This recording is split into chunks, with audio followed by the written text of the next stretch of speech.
Shad Flores and I, and everything else in the world that we're dealing with. We just wanted to talk to you today again about what God's put on our heart, what we're working through, what He's showing us. And I'll tell you, I think along with everybody else in at least the United States, probably around the world, that we're experiencing, of course, a move of God in a direction, I think that's kind of serious. You know, the more and more we see in our culture, in our world, the things that are happening, I think the more people are waking up to the reality of the war that we're in, you know, the spiritual war that we're in, and taking it seriously, seeking God, getting on their knees, you know, things like the revivals we're seeing in colleges. And I know even personally within my own circle of influence, my own sphere, Shad, I've seen a move, you know, with my men's group growing, and with our men's group as a whole in our church, it's growing huge. And people are pushing aside their worries about what other people think and just, you know, reaching out and being bold in how they reach out to God, and being more bold about sharing who they are with others. There's a sense of urgency here. And I think that's evident in a lot of different areas, you know, in our lives. I don't know if you're seeing the same thing or not, but. Yeah, for sure. I mean, you know, a little bit here from my heart to everyone listening is, I think that I wanted to say we're trying to do more than just talk about stuff. Like we're, you know, which is funny because we're on a podcast talking about it. But the point of the podcast is that we're putting our money where our mouth is. Like literally, you know, we talk about Wild at Heart. I've been through the book 3 times now, or I'm on my 3rd time teaching it to a group of guys. How'd the feel guy? Like it's not just about checking off a list that say we read a book. Like we're trying to dig deep and trying to impact other men. And, you know, as I've had a few meetings now with these young guys, mostly young guys, like God is showing up. And that was really what was on my heart. Like when I was talking to my pastor about it, like I said, hey, I got to do something. And essentially what I want to do is present an opportunity and let God do what God does. You know, I'll share the info and help guide and anything I can glean, but God's going to be the one that does the work. And then kind of where this, you know, where our previous conversation kicked off was going through the barbarian way, which apparently we've had on our website. Thanks. It's on our website. It's been there since the beginning. We just need to pay more attention, I think, to our meetings. Thanks to Judd for the recommendation. But this guy, Erwin McManus, and his books is another one, Last Arrow, that I just read through.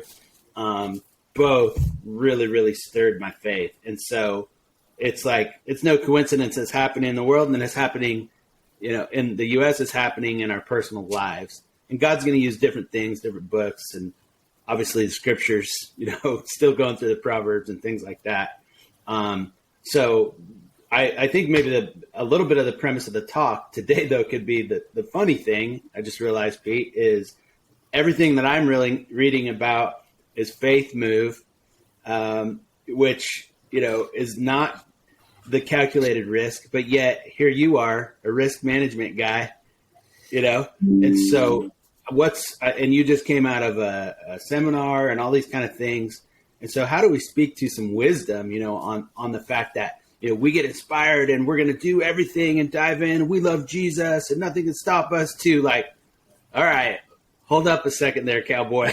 You know? Yeah. The reality of the situation is a little bit different.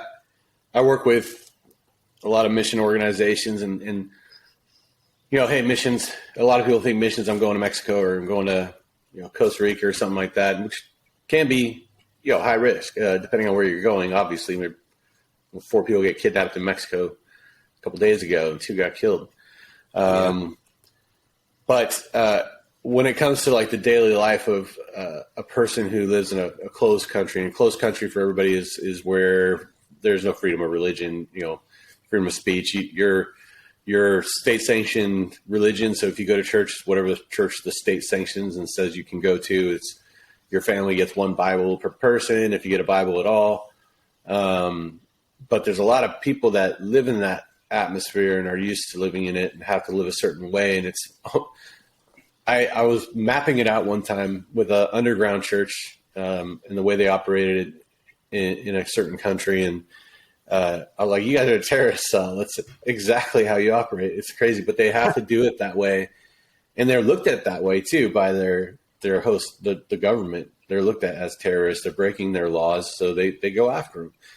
But those people have to live a certain way. And sometimes we come in with our idealistic view of things of, hey, I'm fighting the fight, and I'm going to take the fight to the enemy, and I'm praying, and I am. Whenever an American says that they're being persecuted, I kind of snicker. I was like, there's a certain level you're being harassed, maybe. But persecuted, I don't think we've ever experienced that here in the United States. There's a lot of restrictions and things like that. There's a lot of arguments, but there's nobody saying that you can't go out and worship a church, that you can only own one Bible, or that you're going to be arrested if you're caught on the street corner. There are countries out there that are doing that. UK, it's really bad right now. Like hate speech they can label pretty much anything as hate speech. So if you go on the corner and you start preaching, you might get arrested. Canada, same thing. So it's not like it's not coming to the United States. It can be here, but we're not there yet. And so I always tell people, it's like, if you're ready to go, you're ready to go, and you want to take that risk, and you want to be a part of reaching the unreached or going into those dangerous situations, you have to really count the cost. Most people don't. I talked to men who went into the situation thinking they were Christian. They've been in seminary, were pastors, went into a situation. One guy went to Iraq, got taken by a terrorist cell, was on his knees, and they're saying, hey, you're gonna renounce your faith, and then we'll give you some medical care or something like that. And then while he was on there, and he was kind of fighting with it a little bit, but while he was on his knees, he realized he wasn't even a Christian. And he was like, why am I here? What am I doing this for? Who am I doing this for? I had this idealistic view, of course, of what it was. He's still not a Christian. He actually just denounced everything he did and never went back to it. But he didn't understand really, because he never really thought about the cost and counted the cost. And I think that's something we need to do right now as we're going through this, is really count the cost. Try and get more of a realistic view instead of an idealistic view of what that means to really give up your life for Christ. Not that we're running toward martyrdom. That's another religion. That's not Christianity. None of us are called to be martyrs. People might be martyrs, but they're not called to be martyrs. God wants us to have life and life more abundantly. It's never his plan for any of us to die. That's but really good. What was that? That's really good. I mean, that clears it up. It makes it simple. Yeah, and it's like if you're ready to do this, and you're ready to take the risk, nobody wants to discourage anybody from doing that. But like I said, it's time for us to count the cost and understand that there's nothing clean or neat or easy about the walk. If you really are looking to fulfill your calling in Christ, it's probably going to mean some difficulty. The minute you say yes to God, start walking that, he's going to open doors. He's going to clear pathways, but there's nothing that says it's going to be easy. You know? So, and that's a little bit about the barbarian way, is that the whole premise is exactly how you said it. There's not the sanitary walk with Jesus is like, that's not a thing. And it actually requires risk. It actually requires that we walk by faith, not by sight, not by security. It actually requires or guarantees, it doesn't guarantee safety and comfort and that everybody's going to like us and all that stuff. And when I was reading it, I wrote, the one guarantee that Jesus gave us is that in this world, you will have trouble. But take heart, I've overcome the world. Yeah. He's overcome the world. I like this. The way of the barbarian is contrary to the safe religious sanctuaries of our time. So we're kind of talking about two things. So, in your world, mission work and people going and actually rescuing and serving in nations outside of the U.S. typically, right? And then on the flip side, we want to talk to those that are here in the U.S. in a safe, open, free country right now that aren't actually taking the risk that they could take, the courageous faith. And so I want to just delineate that there's two different subjects here. Yeah. One where there's actual risk that you have to be smart about, which is when you call up Pete and you say, I want to go to this country. And he says, do not go there. Or if you're going to go, talk to this guy, or, and then I'll never tell you not to go. I'll just make some good recommendations for how to do it. Yeah. Yeah. I mean, if the Lord's telling you, Pete's going to say, I'm not going to say that the Lord's not telling you, but if you're going to go, you need to do this. Just make sure it's actually God telling you. Yeah. And so actually in the book, I remember writing or thinking what God requires you to risk and what you figure out for yourself, you cannot require of somebody else. I mean, if it's specific to you, and you can't put that on somebody. That's for you to stand before him and say, yeah, I obeyed your word. And you can't hold anybody else to that. And we have to be honest about that.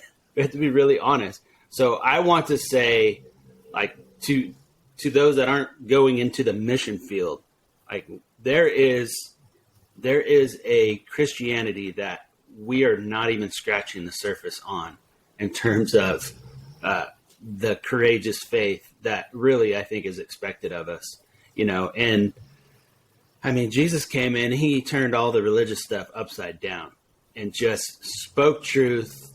He spoke it in love, but it doesn't always mean that it wasn't offensive.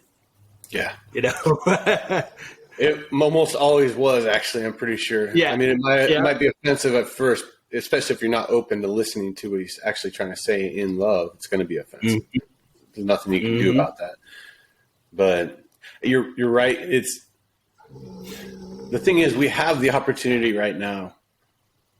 What I see is we don't have restrictions. We don't have a lot of barriers to being bold and to taking risks here. And the risk we're taking is actually not that bad. And I'm guilty of this. Like I've told you before. I mean, I was worried about posting something on social media once. I'm like, what the heck is wrong with me? These guys are out here on the street corner preaching, knowing they're going to get arrested. This one guy I knew, called him John. He was Uzbek. And he would go out on the street corner and preach on purpose so that he could get arrested. And then he would witness to his interrogators and get them saved. And I'm sitting here going, now, I'm not saying go do that. He was very in tune with what God was specifically telling him to do. And I could tell when I talked to him, you could tell he heard from God. But it's like, why am I so worried right now about this little stuff and thinking that God's not going to take care of me? And it is the comfort. I think that's the trap. Like the people who are in those situations where it's very cut and dry, very clear, the risk. If you do this, you will get arrested. And there's a lot of pressure to do things right. And then you're either going to do it or you're not at that point. If you really love God, you're gonna, and the calling, and you're gonna choose. I'm either gonna capitulate to the controllers, the handlers, or I'm gonna go and do what God's called me to do. Whereas where we're at in our culture, it's not clear. It's not cut and dry. We haven't experienced persecution. We haven't experienced this stuff that really makes that choice clear. It puts us into a complacency.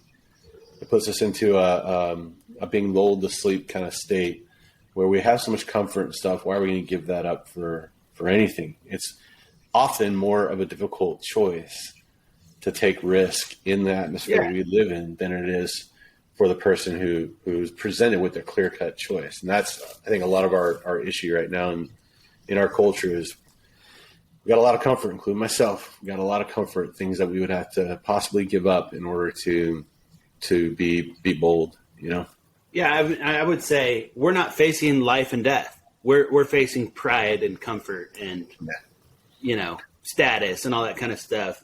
And we have to ask. You kind of said it earlier. What am I willing to risk? And a way in the book that he asked it is say, what is my significance rather than what is my religion? And so your significance in your obedience and walking out your faith. Something else that actually you're stirring up in me, if you want to get a picture of what it could look like, is go watch Jesus Revolution. Amazing movie. Yeah. I literally welled up 3 or 4 times in the movie. Don't spoil it, because I haven't seen it yet. I would just go watch it. Everybody needs to go watch it and support. First of all, support that kind of movie in the industry. Like, did phenomenal. It's quality. I mean, you got Kelsey Grammer, who's a A-lister. Academy Award winning actor, and so. But I just said to myself, like, what lessons could we learn from the 60s and 70s, and make sure, because there is a move obviously happening, make sure that we don't repeat mistakes and that we're allowing whatever it looks like to happen. Like, we cannot have these clean, sanitized, civilized, we talk about Wild at Heart, like the civilized men in the church that, yes, how are you doing? Great. Everything's perfect. Ned Flanders. Hello, neighbor. Yeah, just he's a nice guy, and the next chapter goes into we're all just posing anyway. Just a bunch of posers, right? So it's going to take this kind of barbaric, open, crazy, wild, courageous faith, and hopefully we'll have learned lessons from the past and be able to accept everyone that is coming to Christ. And then the biggest thing for me is, whether you're in a foreign nation or our nation. And one more thing I want to clarify. It's not that you and I want our nation to be a place where we're persecuted. Like, no, we love the U.S. and we